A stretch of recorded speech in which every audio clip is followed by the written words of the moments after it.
So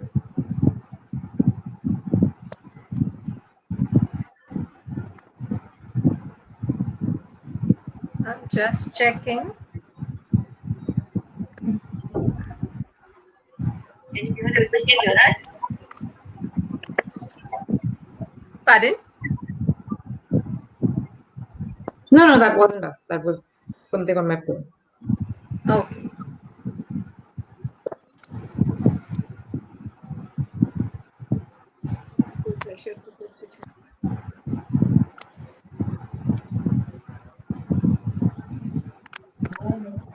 Yes, we are live, and I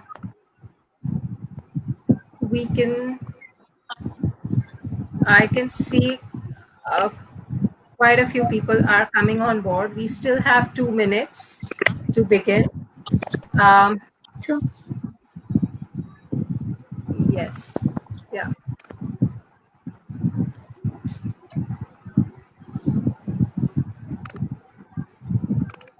I can see Archana Shinde has been waiting. Kavita, Kazala, Varsha. Hello. Hello, Varsha. We're all waiting for this thing to begin. Yes, I can see quite a few people are viewing us now. We are going to wait for another 2 minutes so that we start at 5:30 sharp. Hello, Varsha.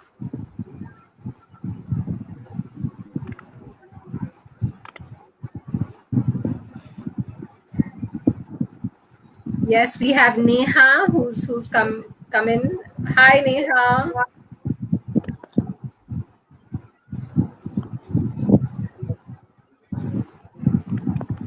Rohini. Hello, Rohini.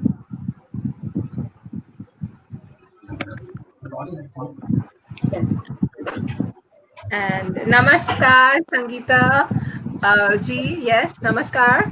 And we have Preeti and Meghna who's saying hello as well. There's Minaz. Minaz, you've been liking a lot of posts. And yeah, good evening.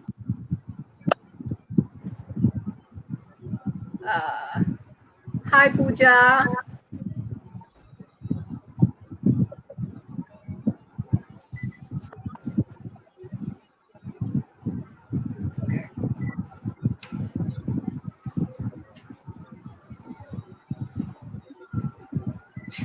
Okay, so I think we are ready to begin. Awesome.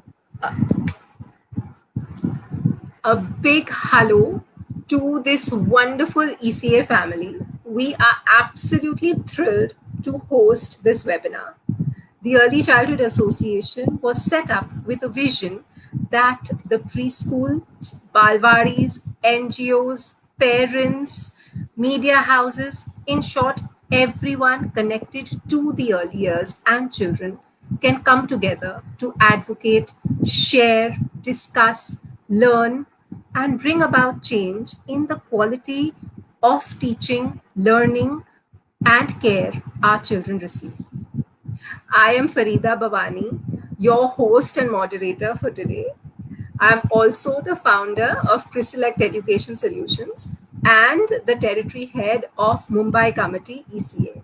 Welcome, everybody. It's lovely to see all of you here. And I have 3 very eminent panelists with me. I'm going to begin by introducing each one of them. And all 3 of them have 3 very diverse backgrounds. So let me begin by introducing Dr. Alondra Napper. Hello, Napper, Dr. Napper. How are you? Hello, I'm good. Thank you, Farida, for having me. I'm so excited to be here to talk about my passion, my love, Yes, young people. Yes, and we are waiting to hear from you as well. Dr. Napper is an award-winning best-selling author. She is a STREAMA educator and consultant. STREAMA is an acronym for science, technology, reading, engineering, arts, music, math, and agriculture. I hope I've got that right. You got it right. Oh, perfect. Dr. Napper has served in schools across the USA for the last 23 years in various capacities as a teacher, and an instructional coach, a principal, assistant professor, researcher, and consultant. Yes. Dr. Napper is a children's books author who uses science strands and inquiry to teach children about science concepts and also build their self-esteem. This is very interesting. In fact, I loved what the conversation that we just had before we went live. So welcome on board, Dr. Napper. We are absolutely thrilled to have you. Thank you for having me. My next panelist is Miss Riddhi Salva. Hi, Riddhi. Hi, Farida. Okay, so Miss Riddhi Salva is the founder of Ikigai Global Preschool. She is a passionate early childhood educator who has over a decade of experience in teaching, planning internationally inspired curriculums, leading teams of teachers, as well as conducting parent workshops.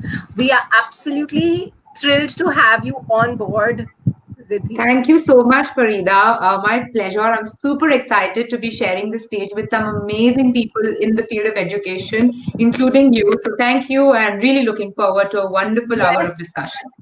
Thank you for having me. And let me introduce Miss Salma as well. What happened to Miss Salma? Salma has gone off. There she is. She's come back. Yeah, come back again. Yes. So let me introduce Miss Salma. Salma has been a former Bollywood actress, and she is an avid photographer. She's a sculpture artist and a painter, and she's also a children's counselor at Lawrence Lovedale School, Ooty. I have just introduced you, Salma. Can you hear us?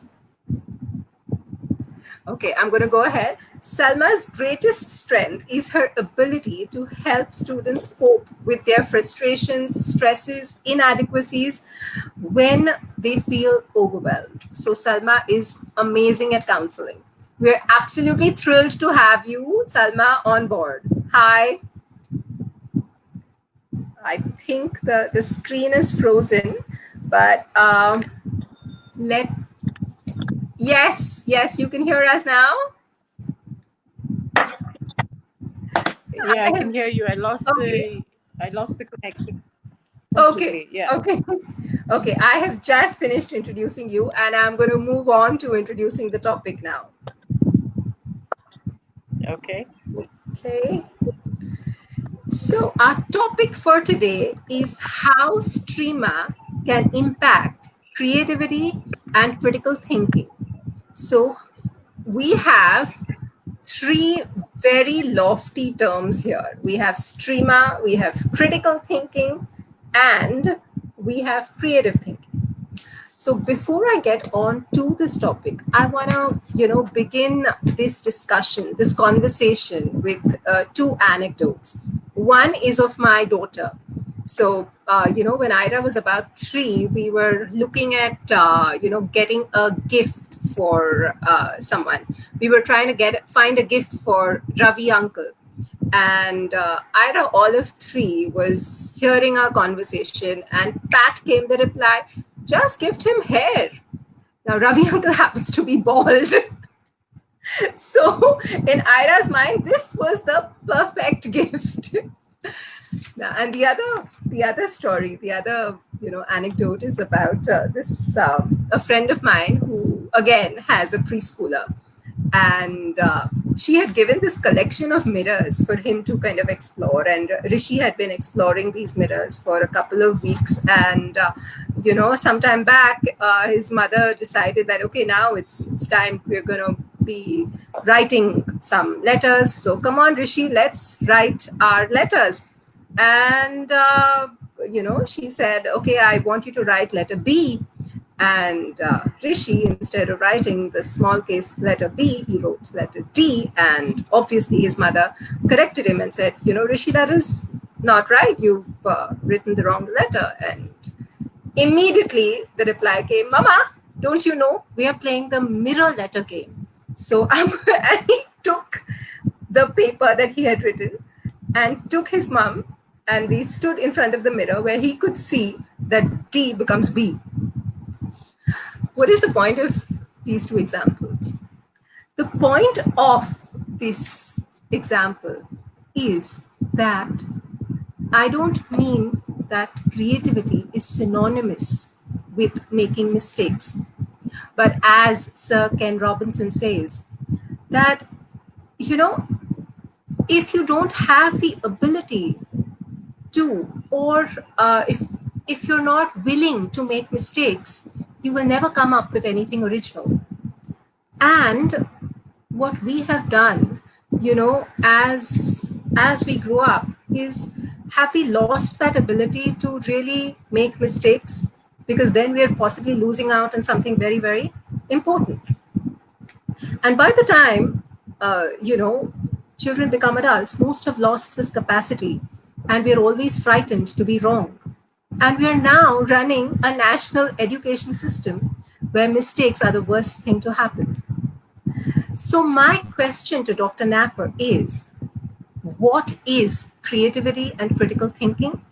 And is it just about allowing children to make mistakes and learn from them? And how can STREAMA encourage creative thinking and critical thinking? Over to you, Dr. Napper.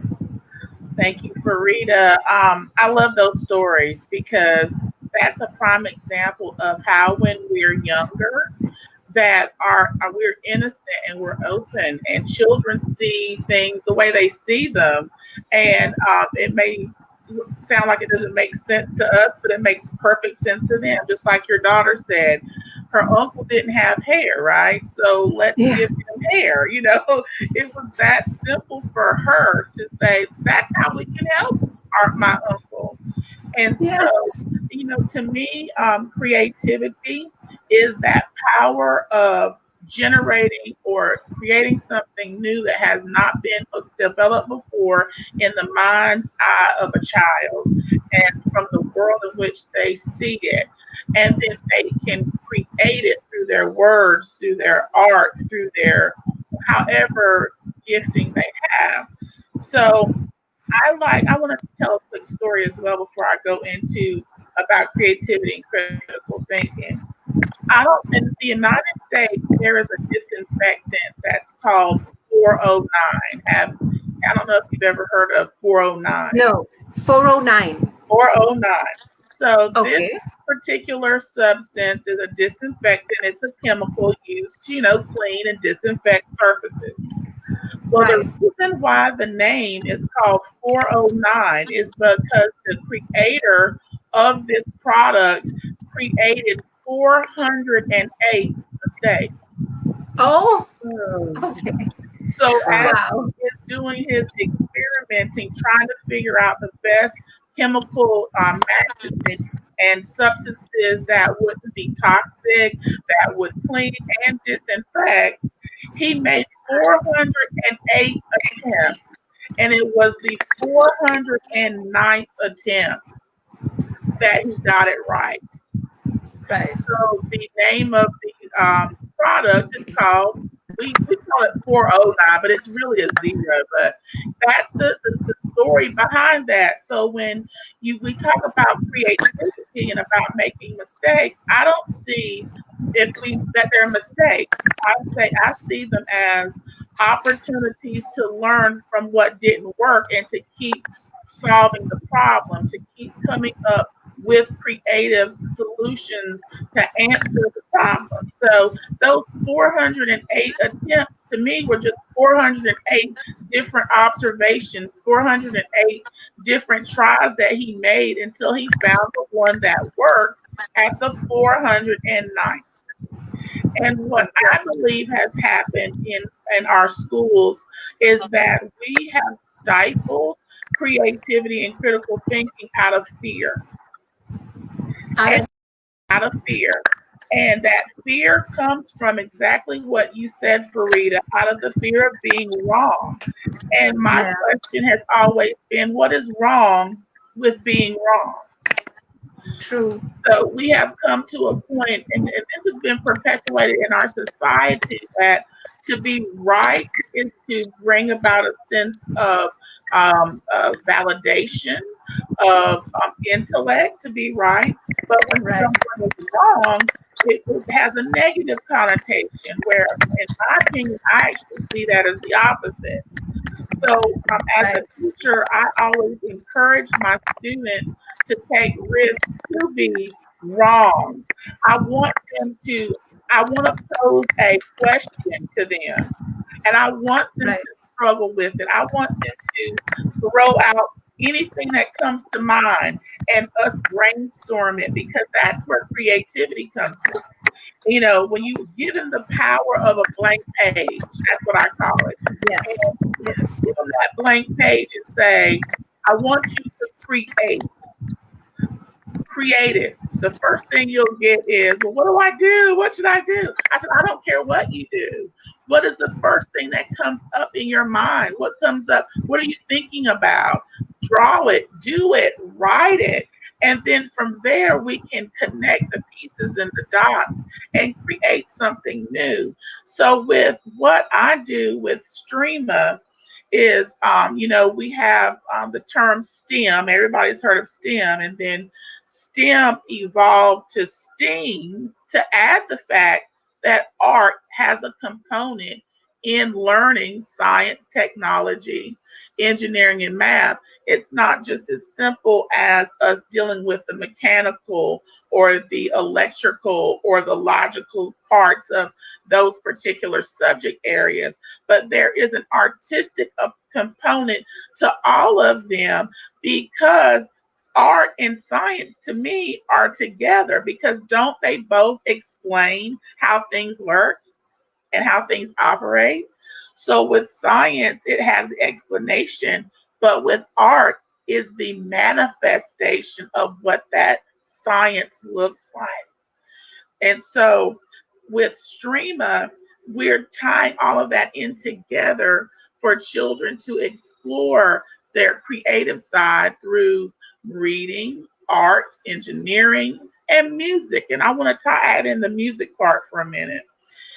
Cognitive research tells us that when a child learns to read music and then learns to play music, that music is the only medium that connects both sides of the brain.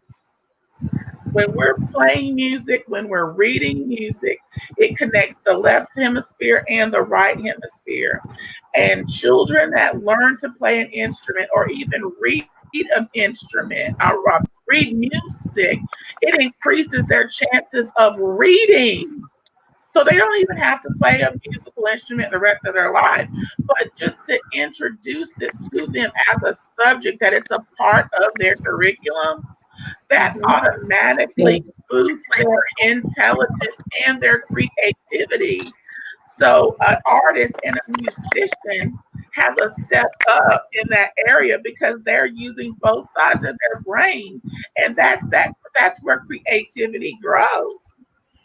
So, with that being said, art and science is a human attempt to understand the world around us. And we have to get away from the fear. And I believe that fear, it comes from the adults. And I think the fear comes from their experiences with failure. And when we fail, we are apprehensive. We're not as quick to be take risks, but children take risks. Just like your daughter said, she didn't see anything wrong with saying, "Give Uncle some hair because he's bald," right? It didn't see anything wrong with that. It was A plus B equals C, right? But true. as adults, we get this stigma because we've been either chastised for it or demeaned for it or opinions or different things that happen. And so fear impedes our creativity. And if we're not in a learning environment that nurtures creative thought, nurtures exploration, it will not happen. But if our children are put in an environment to explore, as I said, the power of the blank page, oh my God, the things that we can get, the new Yes. inventions we could have, the cures to different diseases, the development of homes that can run by solar power even better than they are right now because we have let the mind do what it should do, which is create. We were created by God to create. We were created, right? So that's STREAMA in a nutshell. That's my take about creativity and critical thinking, and that we need to create atmospheres of learning in which children are free to explore and roam, and that they're free to create without fear. Thank you so much for Yeah. this lovely engagement, Dr. Napper. I think what I am taking away is this wonderful statement that Riddhi also has so aptly put. What is wrong with being wrong? And Yeah, I yeah, love it. I love it. and the fact that our if we can have environments where the arts are given as much importance as your math languages. In fact, actually, if you look at any education system around the world, be it in America, the Europe, India, you'll always see this hierarchy Yes, where you have math, languages, and then you have social sciences, and then the arts are relegated to the yes, bottom. And Yeah, even in the that's arts, true. there's a hierarchy. And even Yes. in the arts, there's a Yeah. hierarchy, right? So, Yeah. You know, you Farida, have sorry, this I'm jumping in, but the first yes, period that's taken away when our teachers don't finish our syllabus is usually sports or yes, art. arts That and being our yes, favorite. That's our time to that's actually go right. out and play and, be ourselves. But that's the first thing that's taken away to compensate for our math and science classes, isn't it? Yes, it true, is. true. Absolutely. Absolutely. We have to change So, that with now. that, yes, we're going to change that. We hope our conversations here, can kind of bring about some sense of thought processes and engagements in, people uh, in this industry. In fact, the other day I do have conversations with a lot of people who want to enter the education, segment where they want to set up their own schools. Yeah. And when we're looking at curriculums, they're like, okay, uh, how much importance has it been given to math and science? That's like the first question being asked. But yeah, uh, my question actually now, moving to Rithi is how can, Rithi, Yes. what are some actionables that parents, teachers, and schools, what are these actionables that as parents and teachers we can do to encourage creative thinking and critical thinking through STREAMA? Sure, I think I love that question. And, I am, of course, doing my little bit of these online classes with children, given that we're all quarantined at home. And, again, into the field, what I've taken away from it is trying and integrating a lot of stories because I think stories can bring out all of the elements of streamer very seamlessly. So we just especially for early years, for the age group of 1 to 8-year-olds, it's really nice to pick up a storybook, and that could be, a fun Eric Carle or a fun Julia Donaldson story, and then just connect some science with it, a little bit of songs and rhymes. Of course, I'm also big on yoga and fitness. So bringing in a little bit of, creating some animal poses with your body. I think these are very important, and these are like baby steps to getting us ready for technology and engineering, because children start forming shapes with their body that gets them to start then constructing similar things with paper and, their cereal boxes and their Legos and stuff like that. So I think let me answer that question, Farida, in two subsets. Of course, what parents can do, and the first thing I would recommend as an educator is to role model. I think if we as parents, show that we enjoy science and we enjoy arts, and that we pick up a book when we have a free hour at hand, and when children see parents picking up books and reading, they realize, okay, this is probably something that adds value, which is why my mama and papa are resorting to it. So I think being role models and enjoying the processes of all these 7 attributes is going to add to helping our children take on critical and creative thinking. Something as simple as asking children, what do we do? So giving them simple problems to solve. One of the things I used to do at school, Farida, when I was teaching was, it would suddenly start raining, and I would be like, hey, Miss Ridhi's forgotten her umbrella today. Can you tell me how Miss Ridhi can get home without getting drenched? And all 24 kids would have different answers to give me. And, it was wonderful to see that they weren't the typical answers to say, you can borrow my umbrella. There would be answers like, why don't you wait, Miss Riddhi, and hope that your papa will come and pick you? Or why don't you borrow someone's phone and call a friend to help you out? So it just helped everyone get into the divergent thinking mode, that Dr. Napper also just spoke about. The third thing that parents and teachers can do is cooking experiences, because cooking itself, lends itself to science. There's of course a little bit of technology because we're using tools, and like Dr. Swati also says, that technology is not about TVs and mobile phones. Technology can also be as simple as using your ladles and spoons and forks, or sometimes the beater or the whisker. So baking involves science, technology, engineering. When you watch the soft batter turn into a soft cake at the end of an hour, that's engineering, isn't it? Because you've built, or you've constructed, or you've created something. How you decorate it involves the art. Maybe you can sing a song around the recipe and make some music with it. Of course, there's math. Math is a seamless part of cooking. When you do your measurements and more and less and blah blah, ml and blah blah number of spoons of baking powder. So that lends us to math and agriculture, and that's my favorite addition to this. Is why don't we try and plant something, since we're all at home now? Use a little bit of soil, and then start, like I asked my children in the summer camp yesterday to plant the lemon seeds that they made lemonade out of. And I said, let's see after 2 weeks what happens. So I think cooking is something that parents and teachers can do. And lastly, sorry if I've taken too long, but lastly, resort to my favorite thing to do during lockdown, which is board games. So all of us have been playing Ludo and Monopoly and playing cards at home.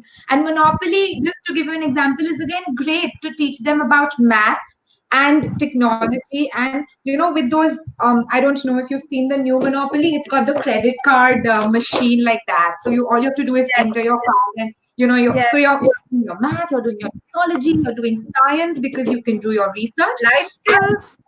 Of course, life skills in a big way. And after you play that, and if you all are playing any sort of board games, the next level to that would be to ask your children to create their own board games. Like create your own version of Monopoly, with places that you've been to during your previous holidays and vacations.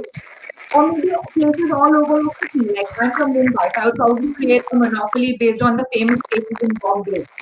So I think there's no end to creativity, and to how you can connect it with STREAMA. And I can go on and on about this, so maybe I should stop and then we can come back a little bit. Great. Thank you so much, Riddhi, for some lovely, engaging activities that not only parents but teachers can, suggest to parents who can then take it forward with their children. Great, lovely. While you were saying this, it kind of made me, think about this whole concept of, human resources are very similar to natural resources. We all have talents, and we all have these kinds of things that make us unique. And like natural resources, you need to kind of dig deep. They're not lying on the surface. You really need to dig deep to That's right. get to the core of what makes you unique and what makes you different and what is so special about you. And what I think an education is trying to provide is create environments where these natural talents and your uniqueness can kind of flourish. So great, lovely, Riddhi. And Thank you. I love that metaphor of digging deep. Beautiful. yeah, digging deep. Coming to you, Miss Salma, uh, having been in, yeah, hi, can you hear us? Yes, Yeah, there's a just lot. a little louder. It's not very clear. Yeah. There seems to Okay. be like a network issue. I'm trying to move around too, but yeah, Okay. the tracker has stopped, and I can't be able to. Okay. Yeah, go ahead. Yeah. So, as an artist who's kind of explored these multiple dimensions of art, be it through drama, painting, sculpture, photography, how has this impacted your personality?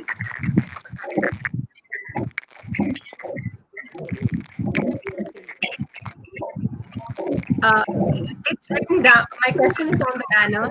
There, can you hear us?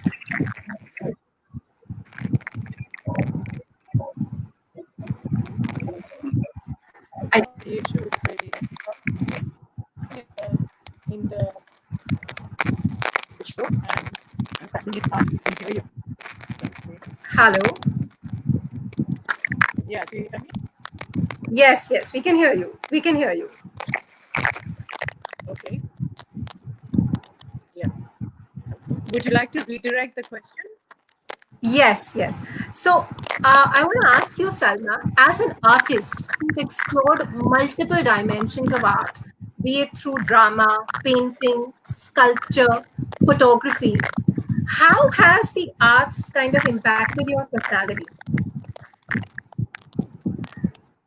Um, I think there's been like a. I remember when I was going into school and we had to carry these heavy bags on our shoulders and Yes, sit and cram up all this stuff, which was the dates of history, yes, starting from the various battles and all of that. I was constantly arguing with my mother. It was all kind of crammed in, and then you stayed up all night long. The pressure was so intense because you had to get through.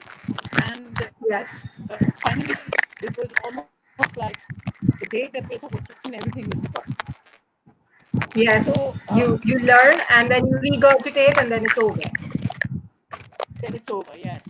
So I found that definitely much later on, post my graduation in college, I found that I took up to painting and I joined a class, and like most classes, I had to do still art, which I found extremely. I mean, the first class was difficult, the second class didn't get any better, and I was completely frustrated.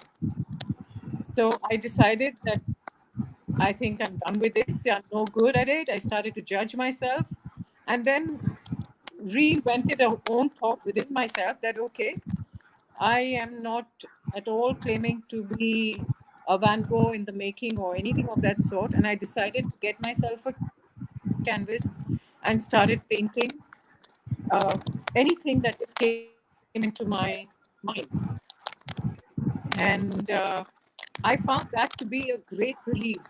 I mean, there was no one there judging except for myself. And there was free flow of movement. I mean, I was a naughty child, but I was a very shy child. Um, Right. that kind of, yeah, getting into art, definitely. I mean, I was having fun in the studio and splashing buckets of paint and stuff. So as far as I'm concerned, I think it somewhere opened up a part of me which I never thought existed at all. And yeah, I painted for almost 7-8 years of my life until I got into sculpting, which Okay. which started a whole new beginning altogether, and it's a surreal experience. With Okay. art, I mean, I had the liberty to kind of, move from one end to the other and pick a bucket of paint and throw it on the wall. But with sculpting, I realized, the concentration that you require, especially when you're throwing on the wheel, it's very, Yeah. very intense. It's also like being in a meditative state, because if you kind of think or start thinking something other than what you're doing, the thoughts go flying on. I'm just going to You're not just paraphrase that. I'm just going to paraphrase that because your voice is a little wavery. So I think what you're trying to say is that uh, when you were doing painting, you had an experience where you could just kind of just vent out your feelings and be yourself. Whereas when you're doing yes, sculpture, it requires a certain level of concentration, and if your mind wavers even a little bit, you don't have, you know, the pot which you're trying to build. So yes, yes. So yeah. uh, So, go ahead. yeah, so I think what you're trying to kind of get at is the arts have kind of given you, you know, a, a multifaceted, view of your personality, be it through, I mean, developing your concentration or kind of, letting your inner self out. My next question to you is, Salma, you've been a student counselor at, Lawrence Lovedale. So, as a student counselor, have you, in your engagements with children, come across any challenging interactions or situations because our society possibly still has a singular notion of intelligence? Yeah, that's coming back again to the grades. And like I said, the minute a person heard that counselor was in the school, the immediate reaction for most students was to say, "Hey, I'm not crazy." But Yeah, to answer your question, did I have difficult situations as far as dealing with the children are concerned? Everything appears absolutely fine on the surface area. Dig deeper in, the whole idea of befriending them, getting down to their level. Um, I had a student who I suspected was not feeling very well, because she's away from the home. Children are coming from backgrounds which are very insecure, they're divorced, they're abused, all sorts of stuff. And finally, I called her in and I asked her to draw, and I gave her colors. So there was interpretation for art. And it just validated my point. There was something actually wrong with her. So I went into the book. I did find that yes, these people needed serious attention. And through great, a lot of through a lot of talking, through a lot of big trying to put confidence in me that it's okay. It's okay if you're feeling a certain way. It's okay to be sad. It's okay to feel something. That she finally began to open up. That was very, very challenging. And then through dance, one thing I found extremely helpful. So we had a bunch of like 70, 80 kids in a large hall. We turned off the music and we said, let's just dance. Scream, dance, do what you want. Nobody moved because they were so scared of being judged. And I said, it doesn't matter. To be blind, some of them were very, very shy. And so we just let go, turned off the light, let the music on, and they danced continuously for 10 minutes, which was really like a quick aerobic, I mean, intensive aerobic kind of an activity. And straight after that, I asked them to sit down and we played music, which had a lot of pop in it, which had the strings were very sentimental. emotional. And I had to see the number of people breaking down. So there was a lot of release, and I think dance therapy through music, through art, is definitely something that I think most schools should embark on. Yeah. Great, lovely. Salma, thank you so much for sharing this. I'm just going to paraphrase what you said. So maybe our audience who've found it difficult to kind of, get you because of the cracking of the volume. So I think you were trying to say is that, especially this one experience where you narrated, uh, where there was this you entered the school and the children were afraid to come to you, and you had this engagement with the children where you played music and just asked them to dance, and none of them moved, and so you blindfolded them, and then you ask them to move to this very high intensity music and just get them to kind of loosen up, and then once that was done you had them calm down and sit and play some really calming music, and what this kind of brought about is a change in their perceptions about themselves and a sense of catharsis and maybe even a release. And what you're trying to say, yeah, Yeah, go it ahead. was a process, and the music was deliberately chosen so that after music that they enjoyed and danced to and everything else, you were suddenly brought up Yes, from a high, coming all the way down yes, with the music, yes, which actually, because sound and music have lot of impact on on the way that you think as well. absolutely, Yeah, you have a absolutely, happy song absolutely. playing and you're probably dancing along, and you have something really sad and it brings you Right, down. So we right. deliberately did that, and found out that a lot of openings were happening. A lot of people, a lot of children were just, howling. And then the whole approach towards this whole counseling bit also changed. They said that, Yeah, wow, this seems like it's going to help. It's going to help. right. So let me go see her. Let me go visit her. So we tried Wonderful. Wow. different things. And Great. I distinctly remember a child who had a very squeaky little voice, would not look up, there was no eye contact whatsoever. And I took him out in the fields and I told him, I said, I'm going to stand on the far end and you're going to be on the other end. I had my back to him and I told him, you're going to scream so that I can hear you and I'm going to turn around. And this Yes. went on for 4 to 5 days. And finally, I got the guy to scream. He was a young kid Wonderful. who, Uh, who was kind of being judged because of that voice. And then after that, I mean, there was no turning back. yes. All I heard was Yes. and and Absolutely. one actually asked him to keep quiet then.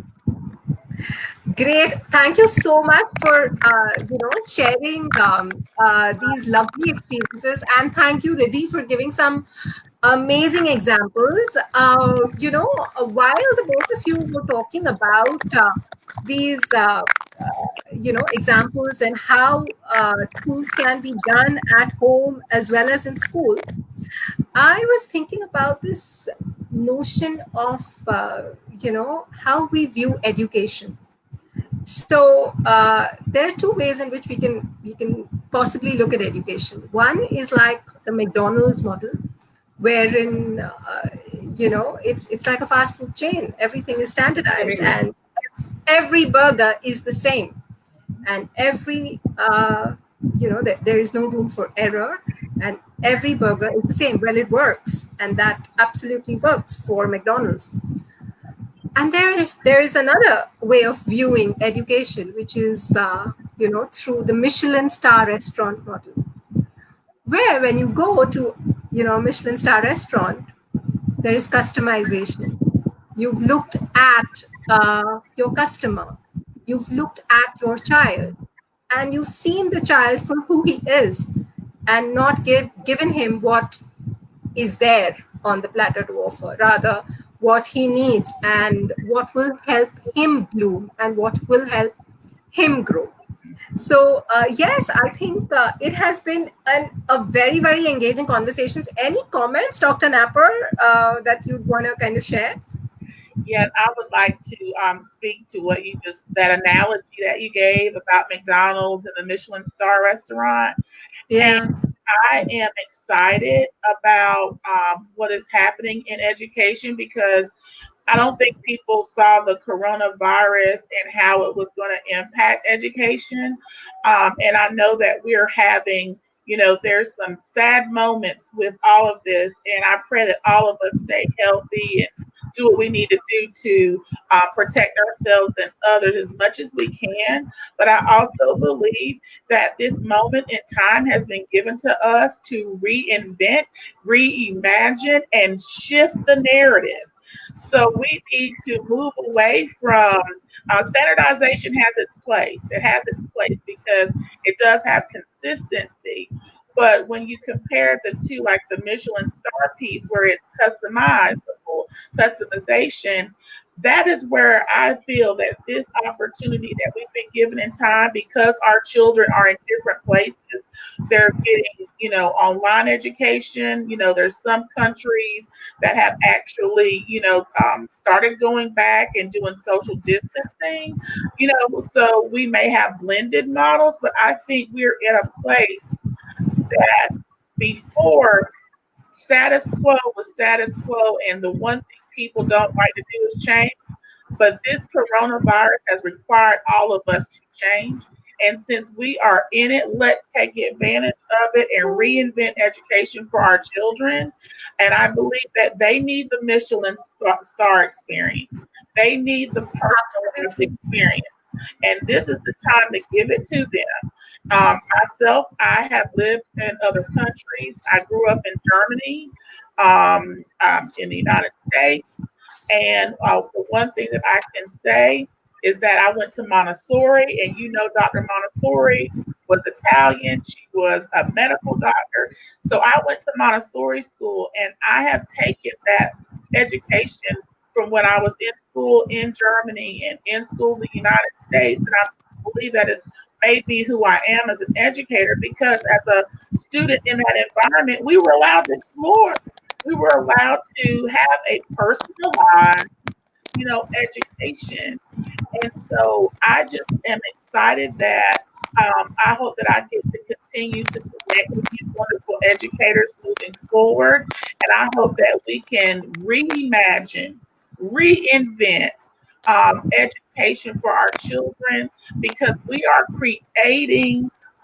to create environments for them to be creative and to critical think because we're preparing them for a world they don't know yet. We're preparing them for a Absolutely. future.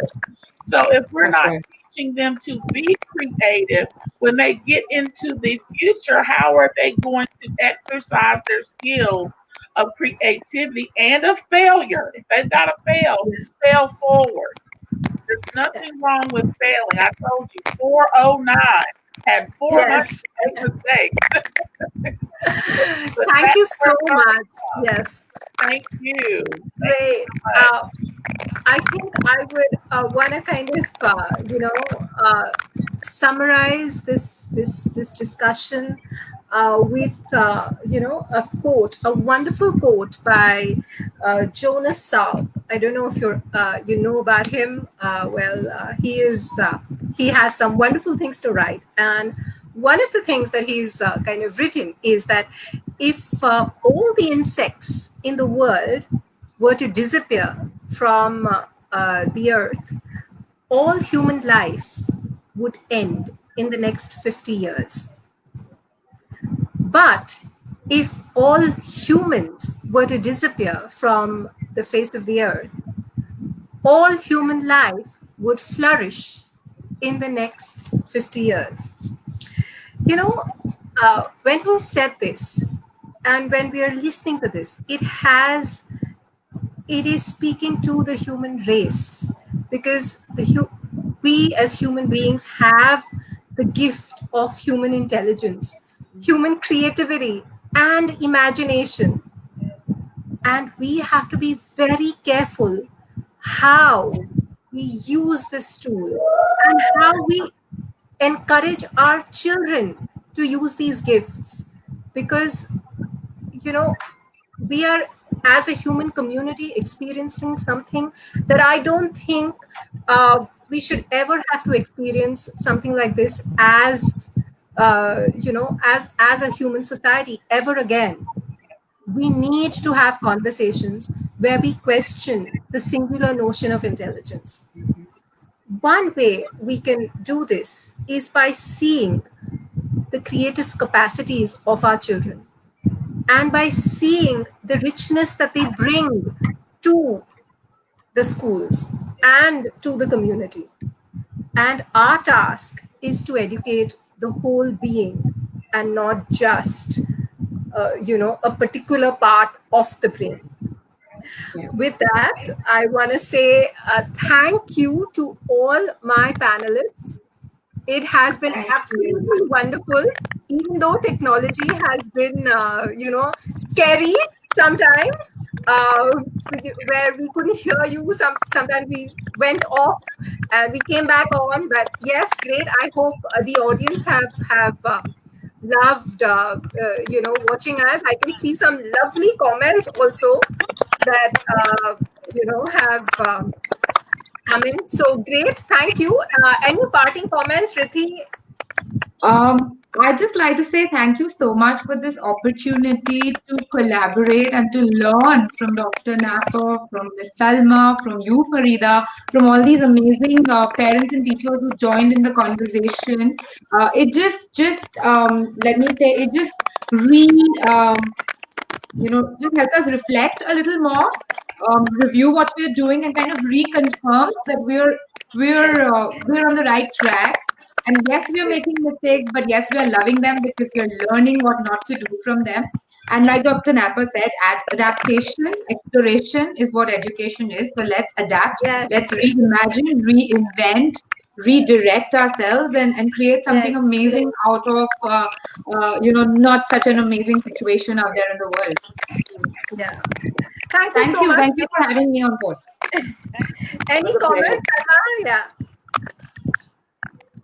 Well, I'm just reminded of school. It's been quite a while since I've taught there, and I just feel that I could wave a magic wand and land right Hi. back there. Yeah. Great. Wonderful. It I has think we been all a miss our pleasure. kids. We all really miss Yeah. being around kids right now. Yes. Yes. Yes.